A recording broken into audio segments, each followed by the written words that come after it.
அரியப்பபுரம் அருள்மிகு ஸ்ரீ குளத்தூர் ஐயன் திருக்கோவிலில் ஆவணி திருவிழாவின் தீர்த்த குட வீதி விழா நிகழ்ச்சி நடைபெற்றது. தென்காசி மாவட்டம் அரியப்பபுரம் கிராமத்தில் மிகவும் பழமை வாய்ந்த அருள்மிகு ஸ்ரீ குளத்தூர் ஐயன் திருக்கோவில் அமைந்துள்ளது. இக்கோவிலில் ஒவ்வொரு ஆண்டும் ஆவணி மாதம் ஆவணி திருவிழா வெகு விமரிசையாக நடைபெறும். இந்த ஆண்டிற்கான ஆவணி திருவிழாவை முன்னிட்டு காலையில் கோவிலில் கணபதி ஹோமம் வழிபாட்டுடன் விழா துவங்கியது. இதனைத் தொடர்ந்து விரதம் இருந்து காப்பு கட்டிய பக்தர்கள் கேரள மாநிலம் குளத்தூர் ஐயப்பன் கோவிலுக்கு சென்று அங்கிருந்து தீர்த்தக்குடம் எடுத்து வரும் நிகழ்ச்சி நடைபெற்றது. இதற்காக தீர்த்தக்குடம் எடுத்த பக்தர்கள் அரியப்பபுரம் எல்லை பகுதிக்கு வந்ததும் நையாண்டி மேளம், குதிரையாட்டம், ட்ரம்ஸ் உள்ளிட்ட மேலதாளங்கள் முழங்க குளத்தூரில் இருந்து கொண்டுவரப்பட்ட தீர்த்தக்குட ஊர்வலம் நடைபெற்றது. பின்னர் தீர்த்தக்குடம் குளத்தூர் ஐயன் கோவிலை அடைந்தது. பின்னர் அருள்மிகு குளத்தூர் ஐயன் திருக்கோவிலில் உள்ள குளத்தூர் ஐயன் மற்றும் பரிவார தெய்வங்களுக்கு அபிஷேக அலங்கார தீபாராதனைகள் நடத்தப்பட்டது.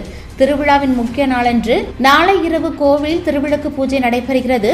அரியப்பபுரம் ஸ்ரீ குளத்தூர் ஐயன் திருக்கோவிலில் தீர்த்தக்குட வீதி உலா நிகழ்ச்சியில் திரளான பக்தர்கள் கலந்து கொண்டு சுவாமி தரிசனம் செய்தனர். அரியப்பபுரம் அருள்மிகு ஸ்ரீ குளத்தூர் ஐயன் திருக்கோவிலில் திருவிழாவிற்கான ஏற்பாடுகளை குளத்தூர் நாடார் சமுதாய நாட்டாண்மைகள் மற்றும் கோவில் நிர்வாகிகள் சிறப்பாக செய்திருந்தனர்.